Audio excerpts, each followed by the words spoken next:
This week, I think I'd like to focus a little bit on the middle 1960s. It was a transitional time for us, although we were so busy, we really didn't realize what was going on. We were starting to get, at that point in time, we were starting to get a little bit better. We were starting to get a little bit better athlete. And the college itself was still really small. We were still in the under 400 category, total student body. And we were competing, of course, with, in a conference, the Nebraska College Conference, with Kearney, Wayne, Chadron, Peru, and then Hastings, Wesleyan, and Doane. And the differential in size of schools, we were the smallest of that lot, and Kearney was already starting to grow. They were probably 5,000 students at that point, and we were 400. So the disparity in size and in cost created a disparity that we just couldn't get around. And in 1964, 63, I guess, we had played Kearney in a football game and gotten pretty soundly drilled and gotten a bunch of kids busted up, and so we lost the next two games or whatever. And it really was not a good scene. Our president at that time, Don Typer, was really upset about it. And he called us in and just told us flat out, we're done with the state schools. We can't compete at that level with their low cost and their size differential.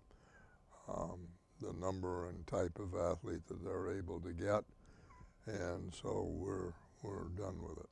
And so now we're faced with life as an independent, and we were an independent from 64 to 69 for a 5-year period, and that, of course, had its own problems. The scheduling was a nightmare, particularly for Erickson and Papik to find games in the middle of the year. Everybody else is in a conference and you're not, and so we had to travel all over to find games, and had to take some second best kinds of opportunities that we normally might not have competed with a group of schools that just wouldn't be in our normal sphere of competition. And but we got through it. It was not nearly as big a problem for the conference from the track and field standpoint, other than we didn't have a conference meet to go to. And so our season ended May 1. We were done. The first Howard Wood Relays became one of our biggest meets. We ran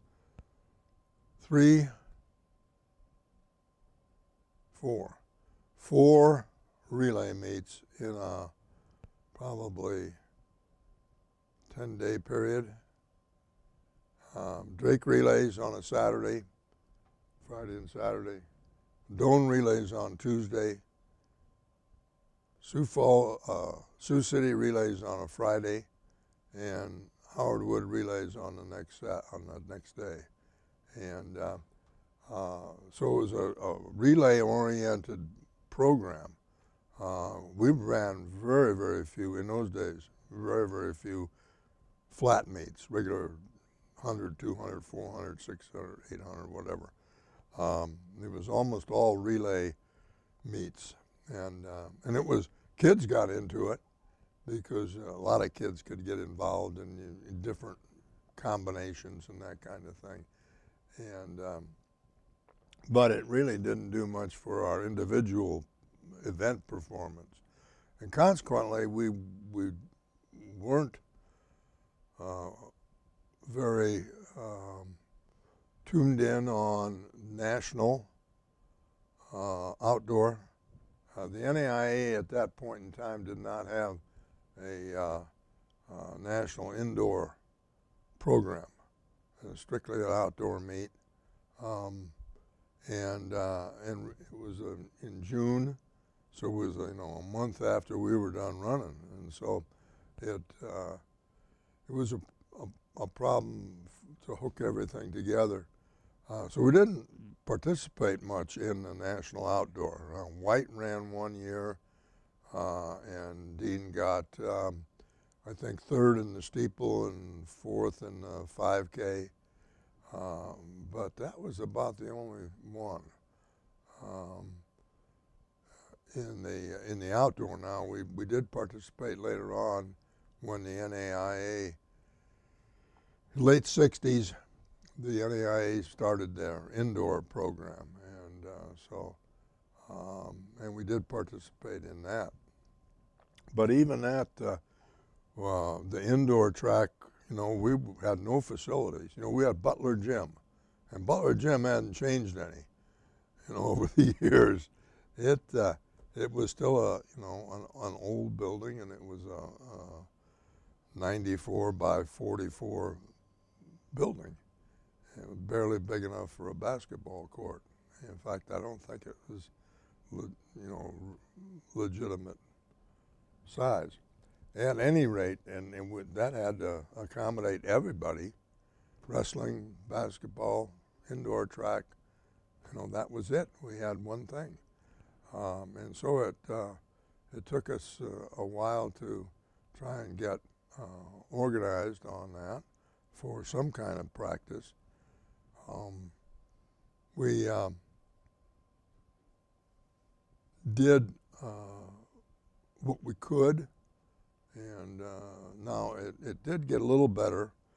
After about 3 or 4 years, Erickson's basketball team started getting a little better, and we then had he decided that he got enough flack, I guess, about the court, and so we went down and played all of our games at what's now Crete Elementary School. And that was Crete High in those days, and that was their court, and that's where we played all of our home games at Crete High School, which freed up at least one day a week, freed up the Butler for the rest of us. But Bob Connors had a wrestling team at that time, and they practiced in there and competed in there, and then we were trying to squeeze some track stuff in there. We had whenever we could, we would go in and put starting blocks up against the wall and run starts and the length of the 90-foot length of the basketball court. We could get 2 hurdles in if we went corner to corner, in there, and so we would do that. But mostly we trained outdoors for an indoor program, and in this climate, that's not conducive to really fast marks. One year we got the bright idea, Papik and White and Skinner got the bright idea to go down and over here. The Brody brothers had a turkey barn, raised turkeys, and White and Skinner at Thanksgiving time or just before had gone out there to help them load the turkeys into a truck to haul them off to the market for Thanksgiving dinner. And they said, well, gee, maybe we could run in here in the turkey barn. And so they got together and we got some of the track kids together and we moved all the watering troughs and stuff over in one corner. And Brody had a high loader and he's with a scoop on it. And he scooped all the turkey manure into the middle, and he mounted it up, and it was 6 feet high. And we put a chalk line around it, and then like a track and lanes and so forth. And we tried to train out there, and did for a year during the winter. And it wasn't too bad. Corners were awful sharp, and it was hard on the knees. But as long as it stayed frozen, it wasn't too bad. And as soon as it started to thaw, and that manure started to thaw out, it cleaned out your sinuses, believe me. Anyway, we used that just 1 year. We just had too many injuries with the sharp corners and that kind of thing. Kids trying to run too fast. It was, we mainly trained out the end of Boswell with our runners. And we were at dead ends out south of town. We had 100, 200, 300, 400 marked on the road, and we would just run repeats out there as long as the snow wasn't too bad. And or we used our track as long as it stayed frozen, and there wasn't a lot of snow on it. You could use the track. It's hard to run fast. You can get a lot of volume in. And then, and so once in a while, I think it's a good thing. Just today, our kids get so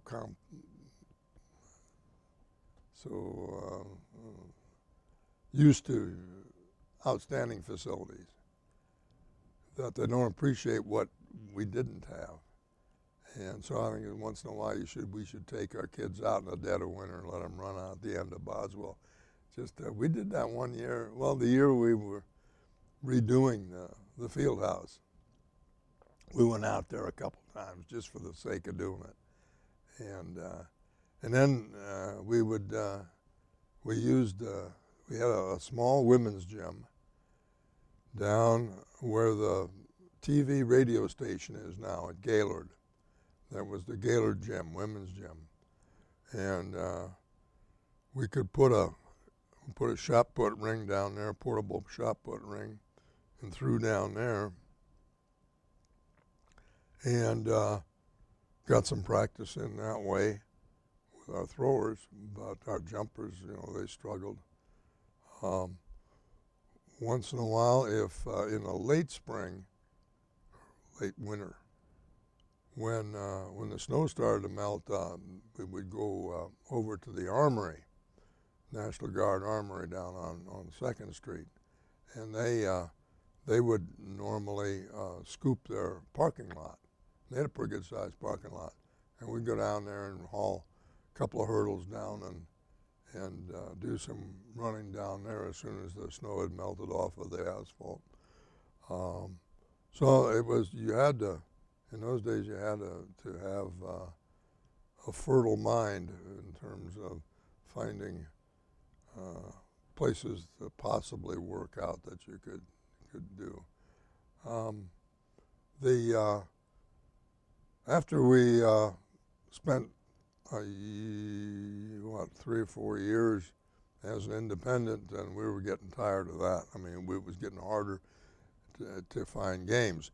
Papik's football team was getting better, Erickson's basketball team getting better, and people were saying, hey, these guys aren't pushovers anymore. We're not going to schedule them. And so the scheduling got more and more and more difficult.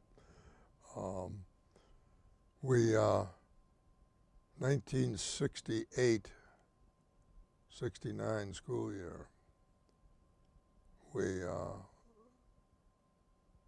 got together with Hastings and Wesleyan, and they were having just as big a problem as we were having schedule-wise. And we said, hey, we got to get something put together here and get some kind of a conference.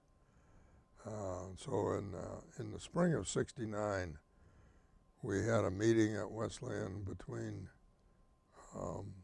Doane, Wesleyan, and Hastings from the old NCC, and Concordia, Midland, Dana from the Tri-State Conference. And they were looking, the Tri-State was a pretty good league, but it was strung out all over South Dakota and Nebraska and Iowa. And it was just getting too expensive for them to deal with. And so spring of 68, 69, we had a meeting and formulated the NIAC conference, Nebraska Intercollegiate Athletic Conference, which has now morphed into the GPAC. And it was strictly a men's league. We didn't have women's athletics at that point in time in any of the schools. And it was pre-Title IX, and so it was strictly a men's conference.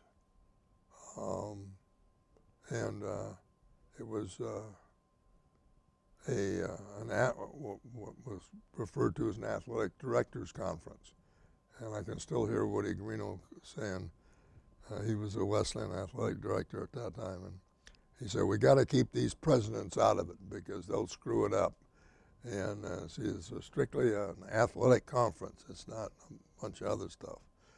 And so it was a good start, and everybody pitched in and took a sport and set up rules for it, and then we all got together again and went through the whole thing. And I was involved with the rules for running the conference track and cross country meets, and we wrote them up and however we thought it should be, and brought it back to the clientele, and everybody voted on it, and we worked out the differences because we had to.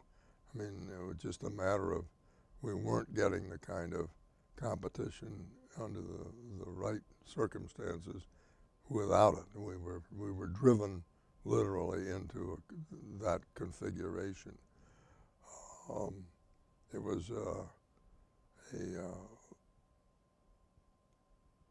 a conference of necessity as much as anything else. You know, we all recognize the fact that cost was a factor, and that scheduling was such a terrible problem.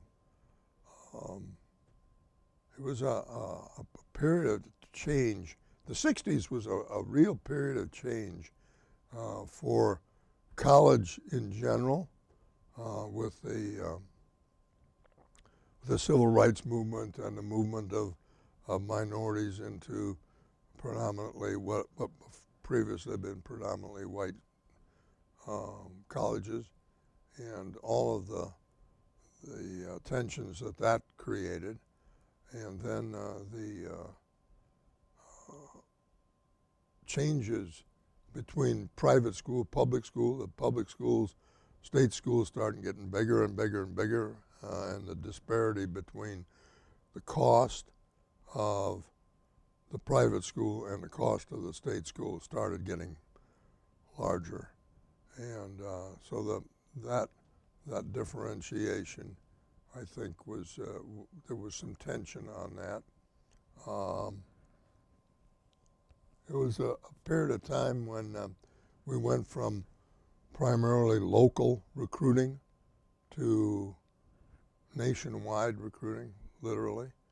A lot of our better kids came from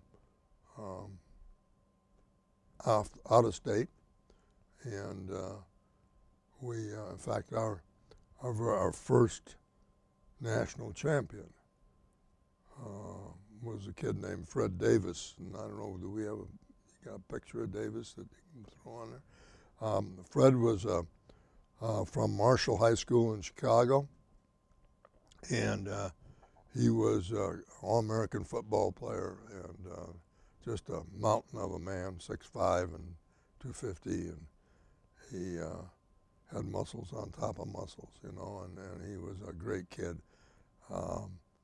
He was our first, won the national NAIA indoor in 67 and 68, and he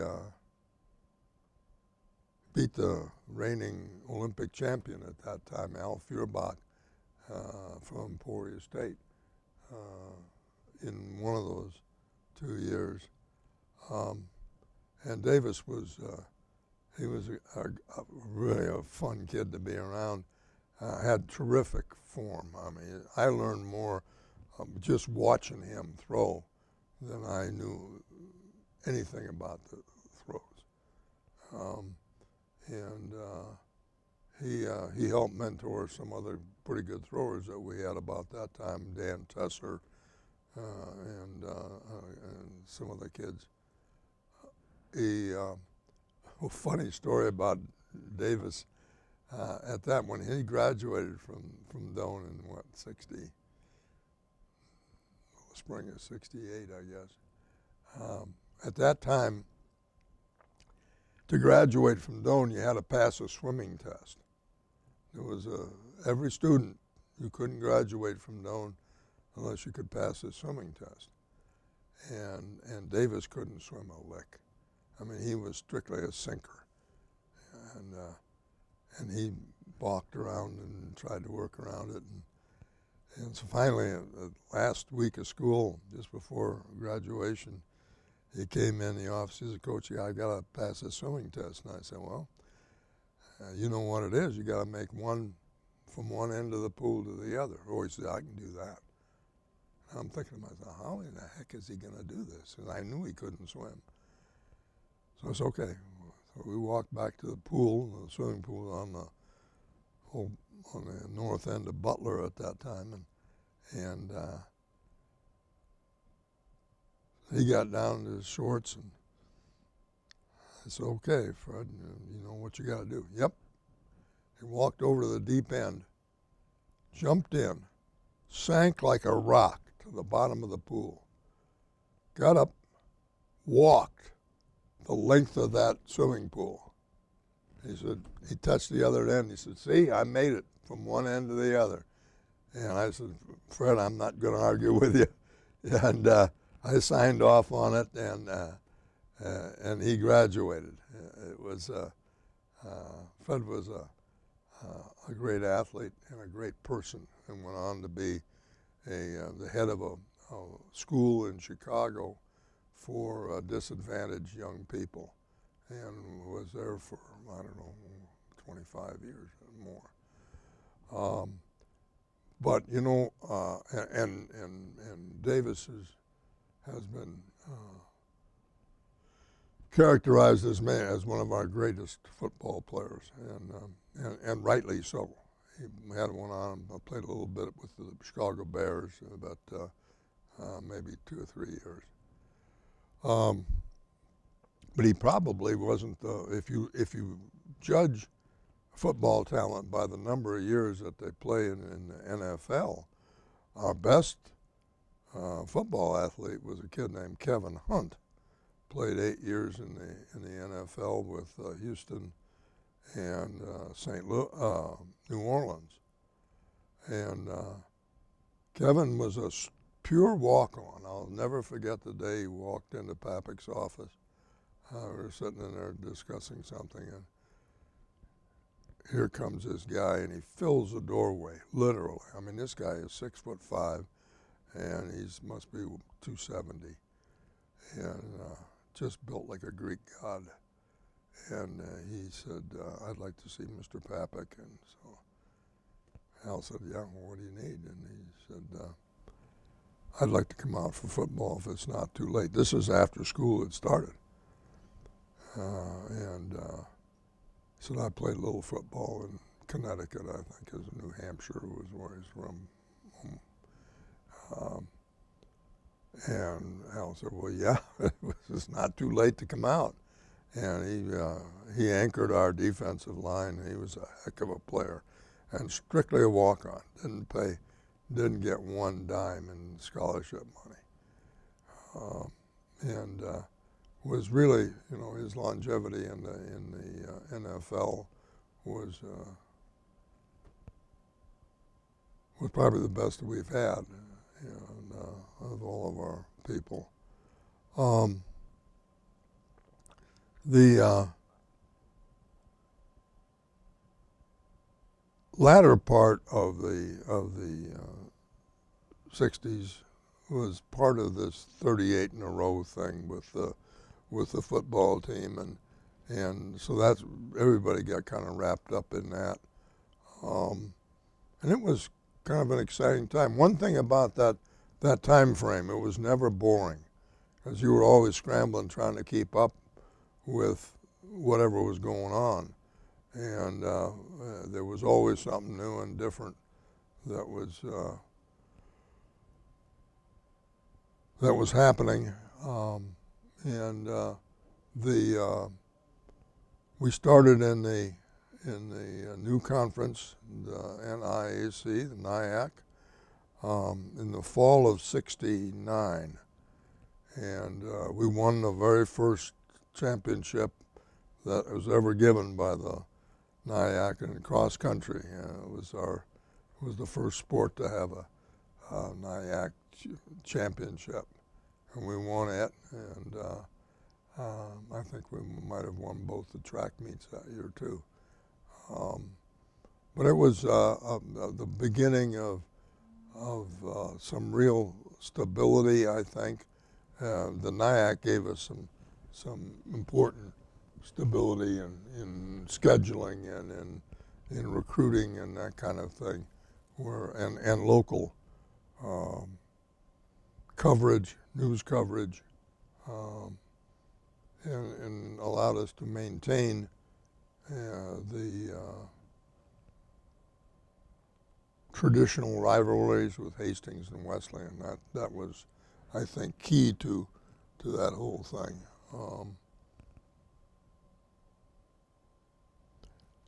As we moved into the 70s, of course, then we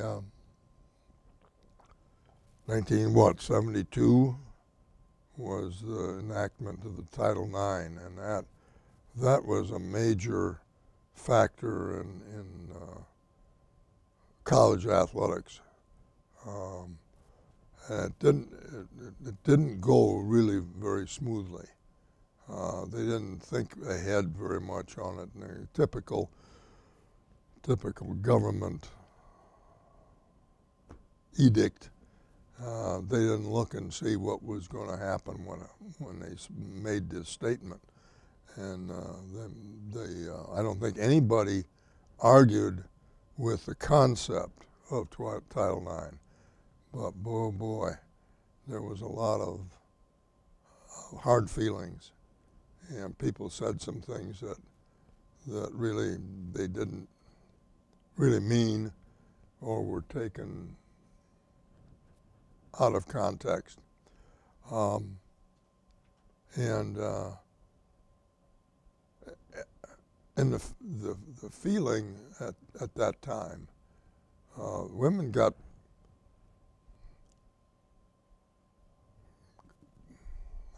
I'm fishing for a word. The women said, okay, finally we got equal rights here with the men, and we're going to do this, and we can do this. And so for a number of years, they insisted on having female coaches. Well, that meant you had to have a whole nother coaching staff. A lot of schools couldn't afford that.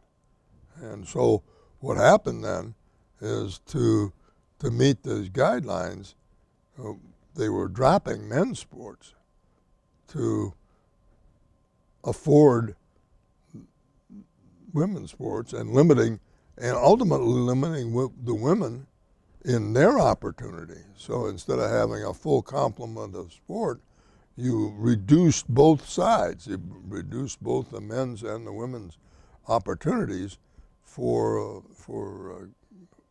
athletes on the collegiate level.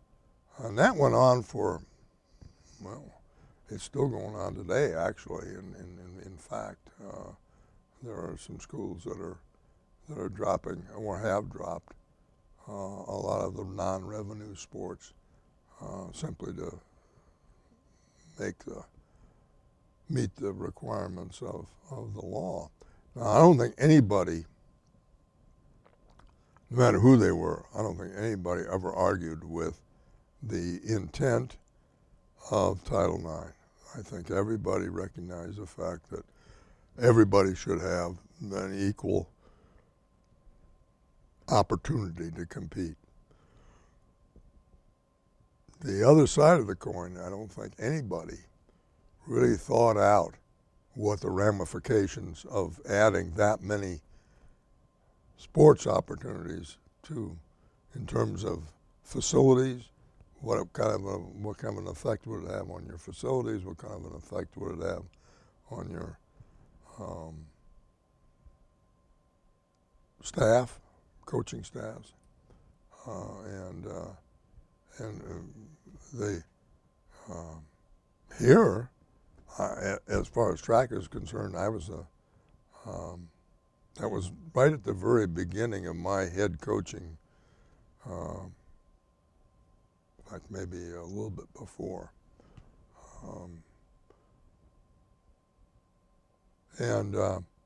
They when they put the Title IX thing in, and they decided to have a full complement of women's athletics here. They said, well, we're going to have female coaches for the female athletes. We're not going to have male coaches for the female athletes. And that lasted maybe 4 or 5 years. We didn't practice at the same times. We didn't practice at the track at the same time. We didn't go to the same meets. We went to different meets, and it was strictly 2 separate programs as far as track and field was concerned. And basketball the same way. They would practice. We only had, they practiced at Butler for a while. And then they said, no, we can't, that's not an equal facility to Fuhrer. And so then they started alternating dates and times of practice. But and ultimately, things worked themselves out. But it was a kind of a testy time for a little bit, particularly in the early, I would say the early 70s. It was and then that was a major change for us here. We got the field house, 1969. That was a big deal for us. When we got that, that was probably as big a boost to our success athletically as anything. It was allowed us to do so many things that we couldn't do previously, and that was we never ever believed we could get that. And then, in fact, we'd always laugh about, yeah, we're going to have this great big. And one Sunday morning, I get a telephone call. I'm just getting ready to go to church, and I get a telephone call from Papik, and he said, hey, we got the go-ahead on the field house. And I said, you're kidding me. And he said, no. He said, I just got a call from David Osterhout, who's our business manager. He said they finally got the funding straightened around and we can get it started, and they want to meet with the architects on Monday. He said, I want you to sit down and draw out what you think would be the best possible field house for us, configuration for our field house. He said, I'm going to call Erickson and tell him to do the same thing, and I want to meet with you guys at my house 7 o'clock at night. And so we each sat down and drew out what we thought was the epitome of field houses. And we had seen a few, you know, we had our big meet indoors in track and field had been for a number of years, had been the K-State Invitational. K-State had a really nice Ahern field house. It was a really nice 200-meter dirt track. And the coach there, of course, was Ward Haylett, who was one of our graduates and had coached here at Doane before he went to K-State. And so that was a big meet for us. That was our national indoor meet, really, until the NAIA got theirs started. But we would go down there. So we were familiar with that. We had seen, we had been over to Graceland College. We had played them in football earlier, and we had seen their field house. So we had been around and seen one or two indoor facilities, enough to know what was good and what was not so hot. So each of us sat down, drew out what we thought was what we wanted, and then we met that night at Papek's place and tried to put all the pieces together, and did, and met with the architects the next morning, and that was essentially what we wound up with in terms of the original Fuhrer field house.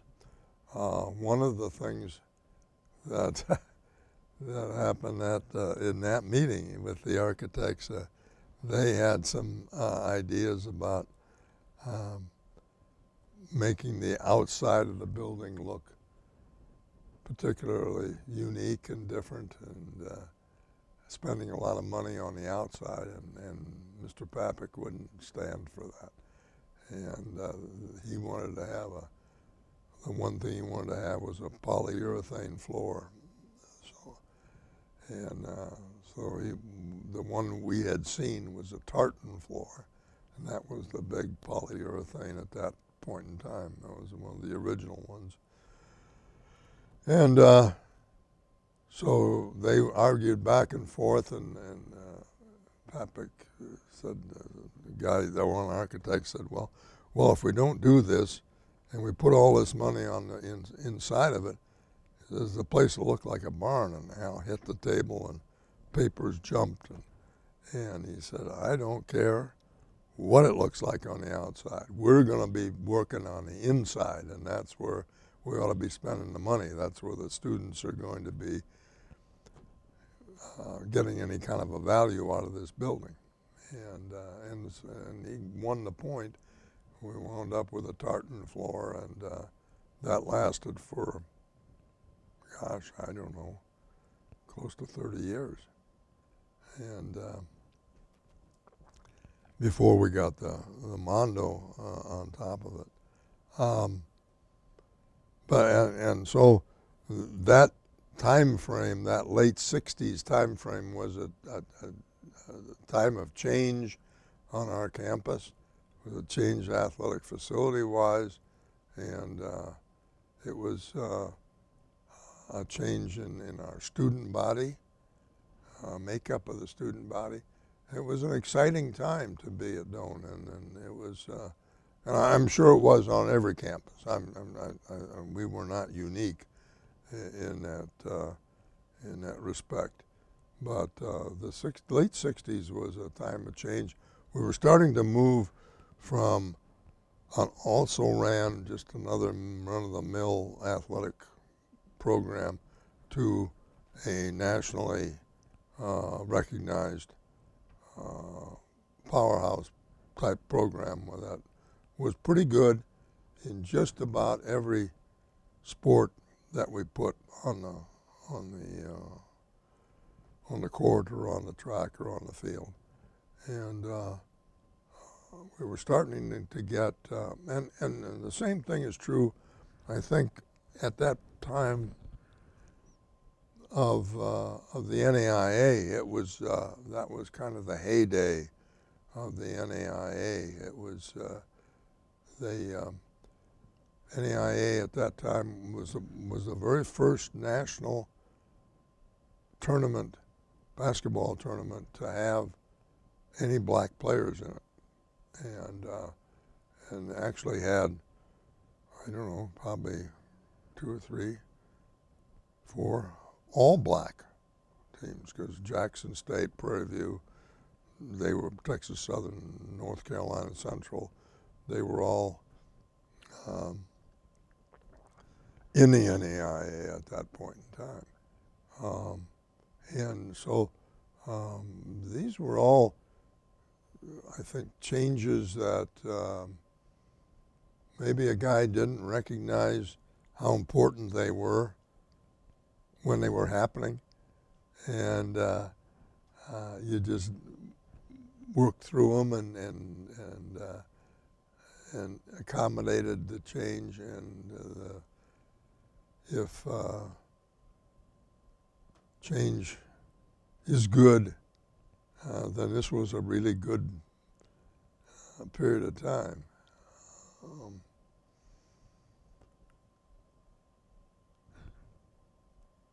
Trying to think what, I have to rely on my notes. I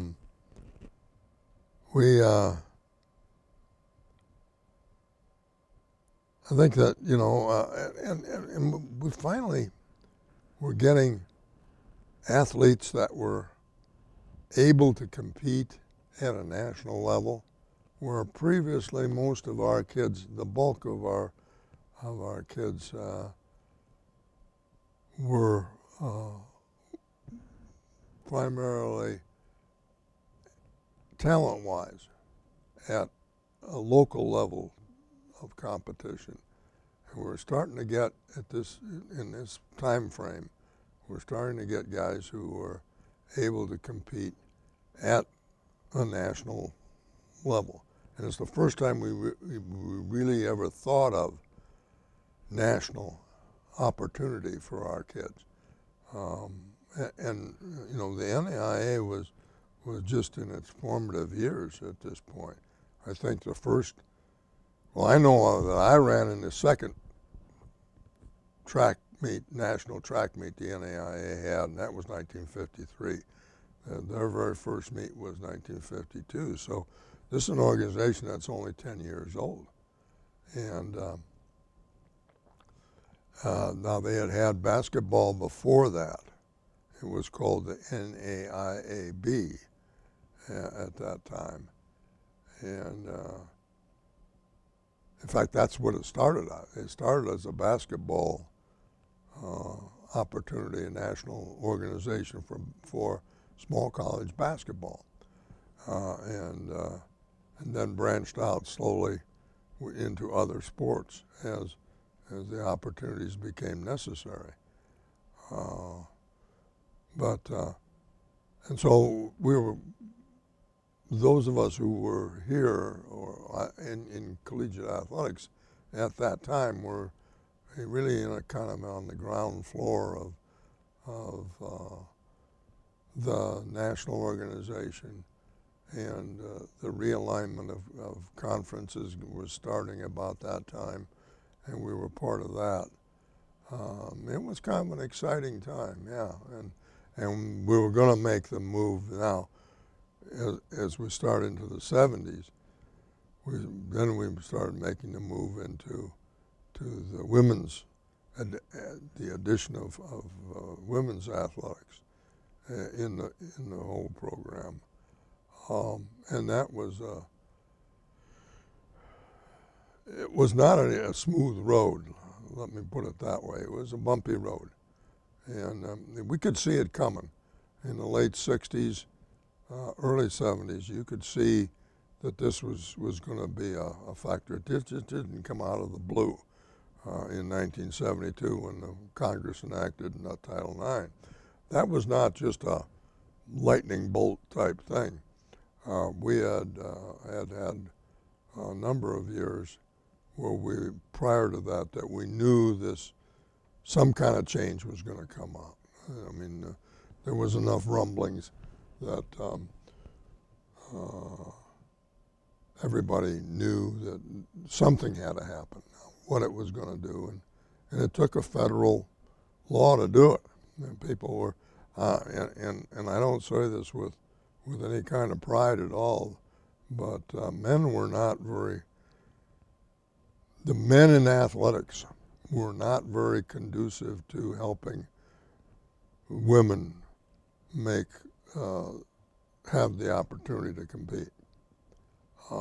The men in athletics were pretty conservative as a group, and resisted change and resisted the inclusion of females into the athletic opportunity for a long time, at least 3 or 4 or 5 years.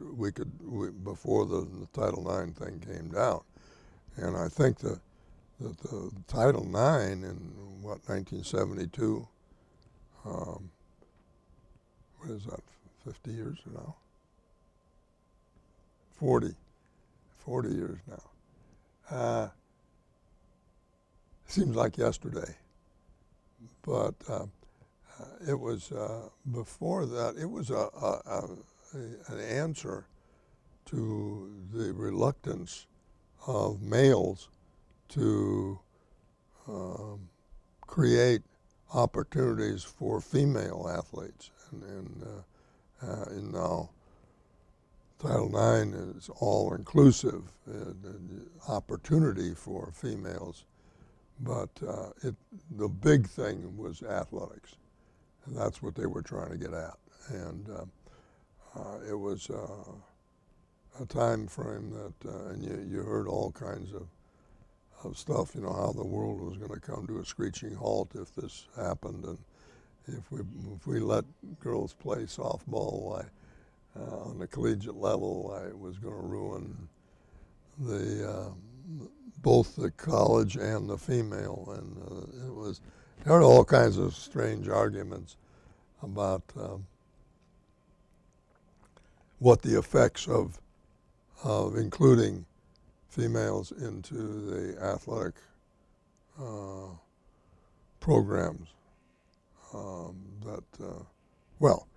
Even at the Olympic level, the furthest that they would let a female run